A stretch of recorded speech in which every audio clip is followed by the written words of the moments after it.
ආයුබෝවන් සියලුම දරුවන්ට අපි අද සාකච්ඡා කරන්න යන්නේ 2014 ගිණුම් සමීකරණ පාස් පේපර්ස් ගාන. පුතාලා දන්නවා මේ වෙන විට අපි 2012 2013 ගිණුම් සමීකරණ ගාන සාකච්ඡා කරලා අවසන් කරලා තියෙනවා. අපි බලමු අපේ වැඩසටහන යටතේ 2014 අපිට තියෙනවා තුන්වෙනි ප්‍රශ්නය. තුන්වෙනි ප්‍රශ්නය ගිණුම් සමීකරණ සම්බන්ධ ගැටලුවක් තියෙනවා. අපි බලමු ඒ ප්‍රශ්නය සාකච්ඡා කරන්න. මේ ගානේ තියෙනවා 2014 1 දින රුපියල් 4 ලක්ෂයක පෞද්ගලික ඉතුරුම් ආයෝජනය කරමින් එරංග ව්‍යාපාරයක් ආරම්භ කළේය. රුපියල් 1,20,000කට තක්සේරු කරන ලද ඔහුගේ පරිගණකයද ව්‍යාපාරය සඳහා යොදා ගන්නා ලදී. එතකොට අපි එකත් ගන්නවා ප්‍රාග්ධනය හැටියට. 2014 ජනවාරි මාසය තුල සිදු වූ ව්‍යාපාරයේ සමහර ගනුදෙනු ගිණුම් කරන සමීකරණය භාවිතා කරමින් පහත පරිදි සටහන් කර ඇත. සියලු වටිනාකම් දහස් සංඛ්‍යාවලිනි. ගනුදෙනු 8ක් අපිට දීලා තියෙනවා. අතිරේක තොරතුරු තියෙනවා. ව්‍යාපාරයේ සියලුම මුදල් ගනුදෙනු බැංකු ගිණුමක් ආශ්‍රයෙන් සිදු කරනු ලබේ. 2014 දිනට ව්‍යාපාරයේ බැංකු ශේෂයේ එදිනට බැංකු ප්‍රකාශයේ ශේෂය සමග එකඟ නොවිය. පසුව කරන ලද විමර්ශනයේදී පහත දෑ පොත්වල සටහන් කර නොමැති බව අනාවරණය විය. එරංගගේ දියණියගේ පාසල් ගාස්තු ගෙවීමට නිකුත් කළ රුපියල් 10,000ක චෙක් පතක් වරහන් ඇතුලේ කියනවා එරංග මෙම මුදල පමණක් මාසය තුලදී ලබාගෙන ඇත. කියන්නේ වෙනත් ගෙනලි නැහැ. ව්‍යාපාරයේ දුරකථන ගාස්තු සඳහා ස්ථාවර නියෝග ගෙවීම් 2000යි. ණයගැතියන් විසින් බැංකුවේ ඍජුවම තැන්පත් කරන ලද රුපියල් 30,000ක චෙක් පතක්. ව්‍යාපාරයේ දේපල පිරියත හා උපකරණ වාර්ෂිකව 10% බැගින් සරල මාර්ග ක්‍රමයේ මත ෂෙයා කළ යුතුය. මෙම වත්කම් මාසයේ මුල සිට භාවිතය සඳහා පැවතුණි. 2014 ජනවාරි මාසය සඳහා නගර සභාවට ගෙවිය යුතු වරිපණම් 5,000කි. අපෙන් අහනවා ප්‍රශ්න මෙන්න මේව පුතේ. ගනුදෙනු අංක 1 සිට 8 දක්වා විස්තර කිරීම. දෙක ශුද්ධ වත්කම් මත පදනම්ව 2014 ජනවාරි මාසය සඳහා ව්‍යාපාරයේ ලාභය හෝ අලාභය.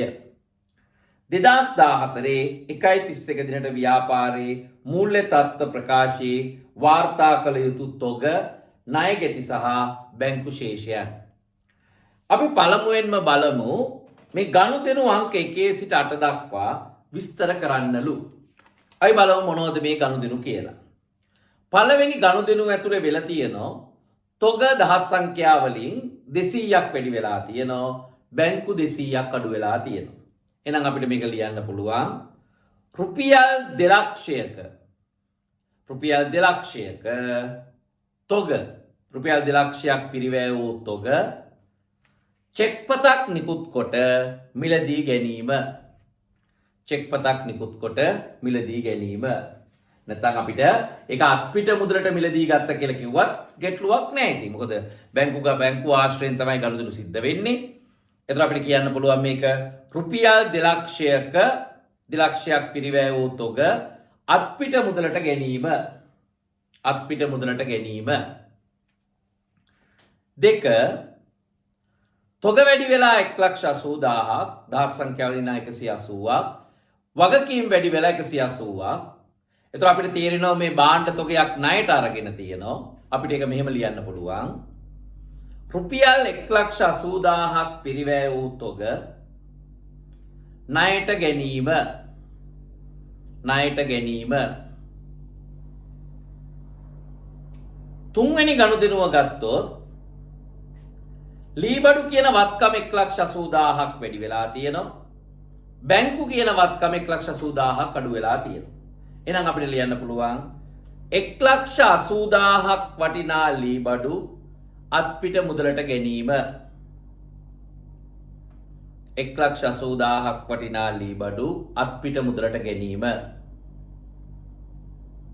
4 තොග අඩු වෙලා 40,000ක් බැංකු වැඩි වෙලා 50,000ක් හිමිකම වැඩි වෙලා 10000ක්. දැන් පුතාට මේක තේරෙන්න ඕන තොග කියන වත්කම අඩු වෙලා බැංකු වැඩි වෙලා.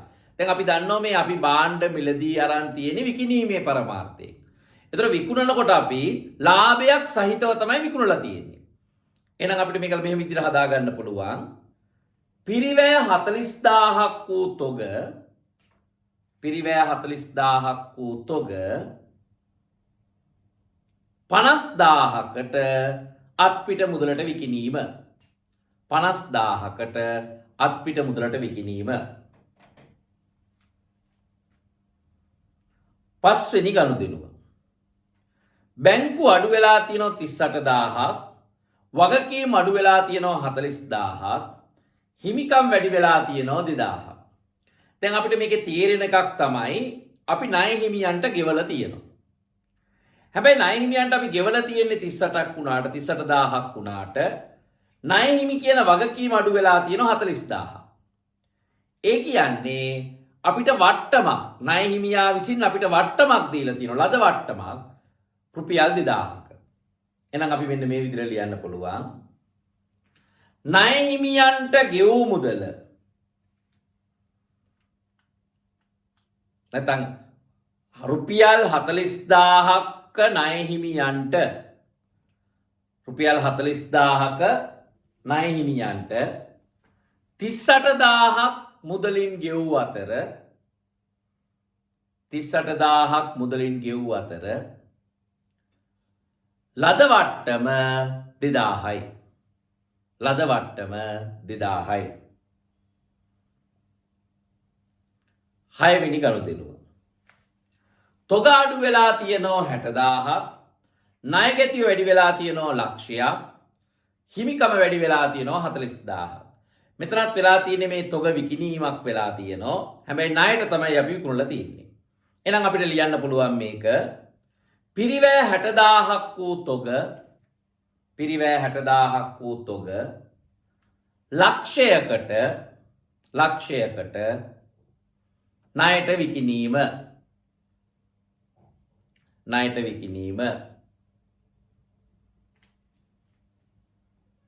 හත අපි ගත්තොත් ණය ගැති කියන වත්කම 60000ක් අඩු වෙලා තියෙනවා. හැබැයි මුදල් කියන වත්කම වැඩි වෙලා තියෙන්නේ 57000යි. හිමිකම 3000ක් අඩු වෙලා තියෙනවා. දැන් අපිට මේක පැහැදිලි ණය ගැතියෙක්ගෙන් අපිට සල්ලි හම්බෙලා තියෙනවා. එතකොට අපි වට්ටමක් දීලා තියෙනවා. ඒතර අපි දෙන වට්ටම දුන් වට්ටම්. අපිට එහෙනම් මේක මෙහෙම කියන්න පුළුවන්. රුපියල් 60000ක ණය ගැතියෙකු විසින් රුපියල් 57000ක් මුදල් ගෙවූ අතර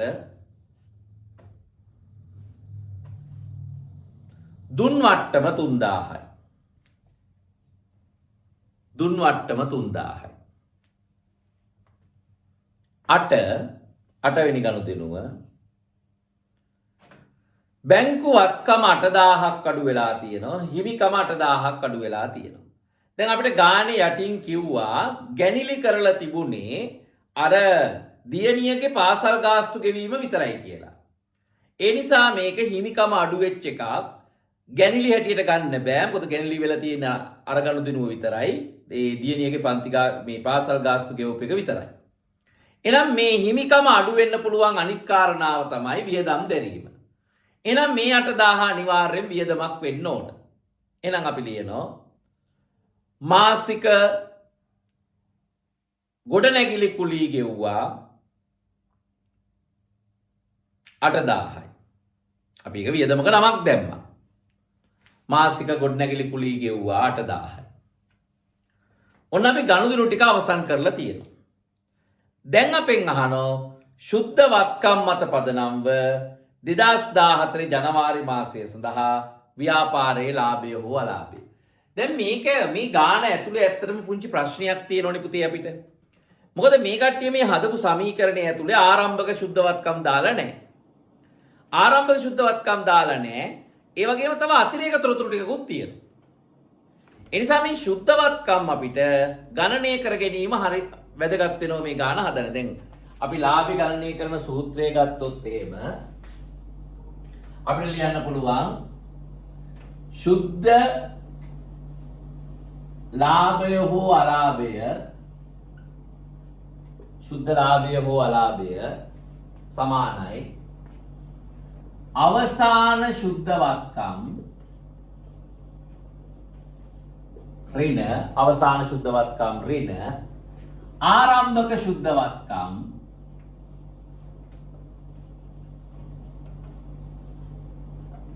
ධන ගැනිලි ඍණ අමතර ප්‍රාග්ධනය ඍණ අමතර ප්‍රාග්ධනය ඕකනේ අපේ සමීකරණය. දැන් මේ ගානේ අපිට ආරම්භක ශුද්ධවත්කම් කියන්නේ ආරම්භයේ යොදපු ප්‍රාග්ධනය.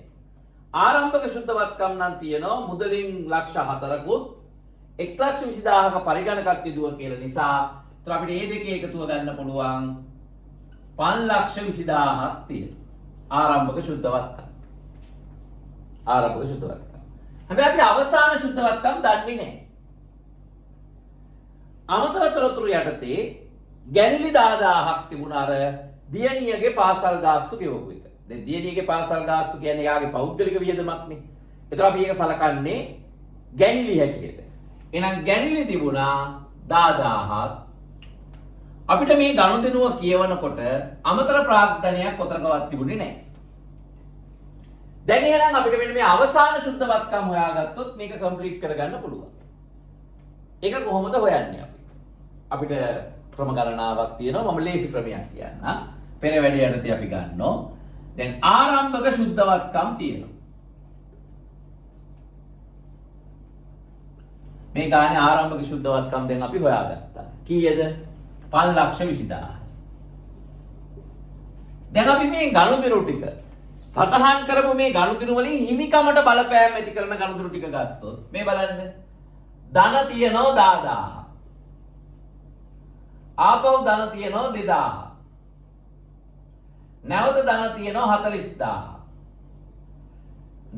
අඩු වෙනවා 3000ක්. අඩු වෙනවා 8000. මේ තමයි අපිට සමීකරණේ දීපු සටහන් ටික. ඊට අමතරව අතිරේක තොරතුරු වල තියෙන ඒවා බලපෑම අපි බලන්න ඕන. මොනවද මේක අතිරේක තොරතුරු වල තියෙන්නේ? එරංගගේ දියණියගේ පාසල් ගාස්තු ගෙවලා තියෙනවා. ඒ කියන්නේ ගැනිලි. ගැනිලි කරාම හිමිකම අඩු වෙනවා.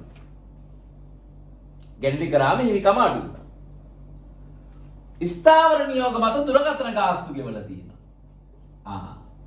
හිමිකම අඩු වෙනවා.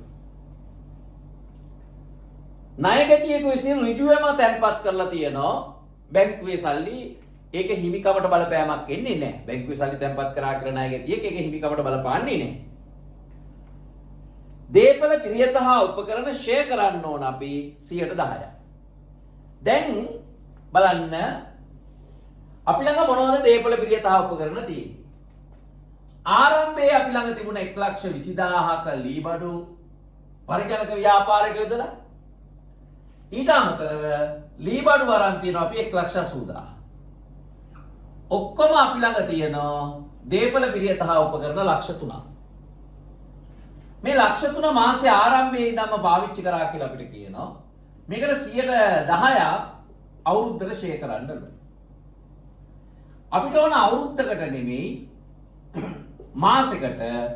මොකද අපි මේ ගාන හදන්නේ මාසෙකට. එහෙනම් පුතේ දැන් අපිට එනවා 10%ක්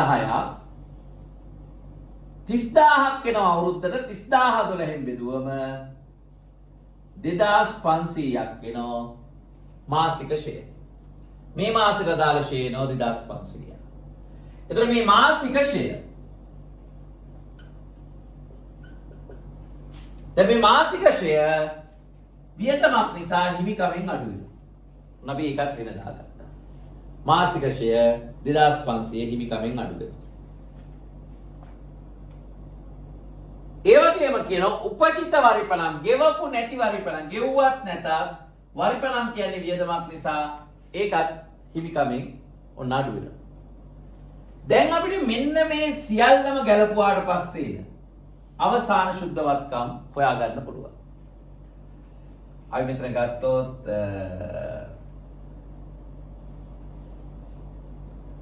අඩු වෙන්න තියෙන ඔක්කොම 11යි 21යි 23යි 28යි 30යි 500ක්. 30යි 500ක් අඩු වෙන්න ඕන. එතන 9යි 500යි 19යි 500යි 21යි 500යි 5,41,500ක් අවසාන ශුද්ධවත්කම් අපිට එනවා. 5,41,500. අපි ඒක දාගන්නවා අවසාන ශුද්ධවත්කම්. ඔයාලට කැල්කියුලේටර් පාවිච්චි කරන්න පුළුවන්. ඒ නිසා මේවා ගණනය කිරීම එච්චර අමාරු නෑ. අන්න දැන් අපිට ගන්න පුළුවන් 5,41,500න් 5,20,000ක් ගියාම 21,500යි 21,500ට 10,000ක් එකතු වුණාම 31,500. එහෙනම් ව්‍යාපාරයේ ලාභය 31,500ක් අපිට එනවා. ව්‍යාපාරයේ ලාභය 31,500.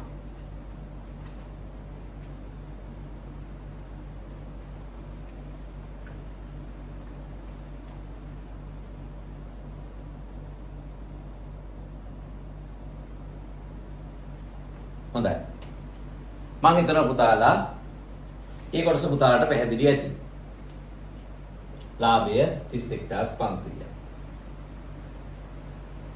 ඊළඟට අපි තව කොටස් ටිකක් අහන්න. මොනවද අපෙන් අහන්නේ? අපෙන් අහනෝ තොගය මූල්‍ය තත්ත්ව ප්‍රකාශයේ වාර්තා කළ යුතු තොග ණය ගැති හා බැංකු ශේෂය. තොග ණය ගැති හා බැංකු ශේෂය. තොග අහනෝ ණය ගැතිව අහනෝ බැංකු ශේෂය අහනෝ. තොග ණය ගැති බැංකු ශේෂය අහනෝ. කොහොමද අපි ඒක ගන්නෙ? ආරම්භයේ අපි නිකන් ආරම්භයේ ගත්තොත් මේක දිනයක් තියෙන එකයි එක තමයි මේ ගනුදෙනු වෙලා තියෙන්නේ. ලක්ෂ 4ක් තමයි මම දහස් සංඛ්‍යාව වලින් දාන්න 400ක් බැංකුවේ දාලා තියෙනවා. 400ක් බැංකුවේ දාලා තියෙනවා. මුලින්ම ප්‍රාග්ධනයේ හැටියට. ඊළඟට මේ ගනුදෙනු හැටියට ගත්තොත් පළවෙනි ගනුදෙනුවේදී තොග වැඩි වෙලා තියෙනවා 200ක්. බැංකු 200ක් අඩු වෙලා තියෙනවා. දෙවැනි ගනුදෙනුවේදී තොග වැඩි වෙලා තියෙන 180ක්. මේවට අදාළත්වයක් නැහැ. මං ඉල්ලපු ටික විතරක් ගන්නවා. තුන්වෙනි ගනුදෙනුවේදී ලීබඩු මිලදී ගත්තම බැංකු අඩු වෙලා තියෙන 180ක්. හතරවෙනි ගනුදෙනුවේදී තොග අඩු වෙලා තියෙනවා 40ක්. බැංකු වැඩි වෙලා තියෙනවා 50ක්. පස්වෙනි ගනුදෙනුව බැංකු අඩු වෙලා තියෙනවා 38ක්. මම මේ ගානේ තියෙන තොරතුරු ලියන්නේ පුතේ. 6 වෙනි ගනුදෙනුවේදී තොග අඩු වෙලා තියෙනවා 60ක්. ණය ගැති වැඩි වෙලා තියෙනවා 100ක්. 7 වෙනි ගනුදෙනුවේදී ණය ගැති අඩු වෙලා තියෙනවා 60ක්. මුදල් වැඩි වෙලා තියෙනවා 57ක්. 8 වෙනි ගනුදෙනුවේදී බැංකු අඩු වෙලා තියෙනවා 8ක්. දැන් ඔයාලට ඉතින් මෙහෙම ලියන්න අවශ්‍ය වෙන්නේ නැහැ. කැල්කියුලේටරෙන් අපිට හදන්න පුළුවන්. කැල්ලකින් හදාගෙන යන්නත් පුළුවන්. මම ඔයාලට වඩා තේරෙන්න ඕන නිසා මේ කතාව ලියුවා. දැන් අතිරේක තොරතුරු වල බලපෑම ලියමු. එරංග තම දියණියගේ පාසල් ගාස්තු 10ක් ගෙවුවම ව්‍යාපාර සල්ලි වලින් ගැඩිලි අන්න බැංකු අඩු වෙනවා 10ක්. දුරකථන ගාස්තු ගෙවුවම බැංකු අඩු වෙනවා 2ක්. ණය ගැතියේ ඍජුවම බැංකුවේ 30ක් තැන්පත් කරාම ණය ගැතිය 30ක් අඩු වෙලා ව්‍යාපාරේ සල්ලි නැත්නම් බැංකුවේ account එකේ සල්ලි 30කින් වැඩි වෙනවා. ෂෙයා අදාළ වෙන්නේ නැහැ මේ කියන තුنين එකකටවත්. ගෙවිය යුතු වරිපණම් කියන එකත් මේ තුنين එකකටවත් අදාළ වෙන්නේ නැහැ. දැන් එහෙනම් අපිට පුළුවන් මෙන්න මේවා පල්ලෙහාට එකතු කරලා අගයන් ටික ගන්න. 200යි 180යි මෙතන 100ක් ඔක්කොම අඩු වෙනවා. මෙතන ඉතුරු වෙන්නේ 280යි.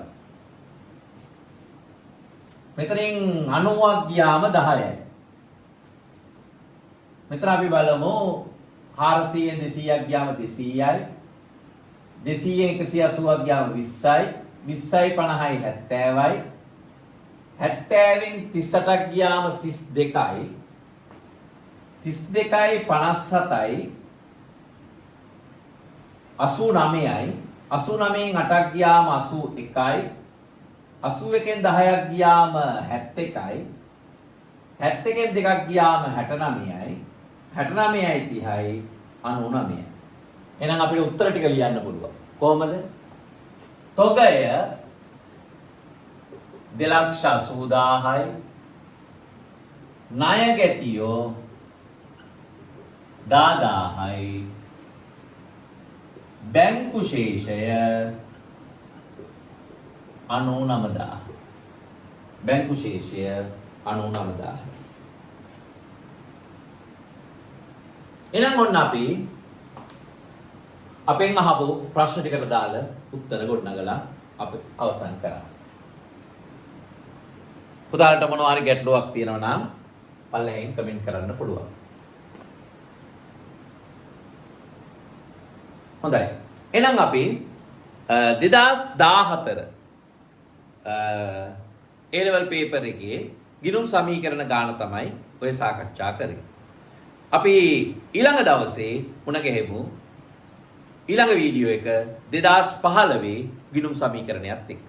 එහෙනම් පුතාලා ගෙදරදී මේව පුරුදු වෙන්න වෙලාව තියලා තනියෙන් ගණන් හදන්න ඕන ඔයාලා. ඒ නිසා සමීකරණ ගණන් මොකද හැම අවුරුද්දකම විභාග සමීකරණ ගානක් එනවා. ලේසි ගානක් අමාරු නෑ මේවා. පුරුදුනාම අපිට ලේසියෙන් ලකුණු එකතු කරගන්න පුළුවන්. එහෙනම් නැවත අපි ඊළඟ වීඩියෝ එකේ මුණ ගැහෙමු.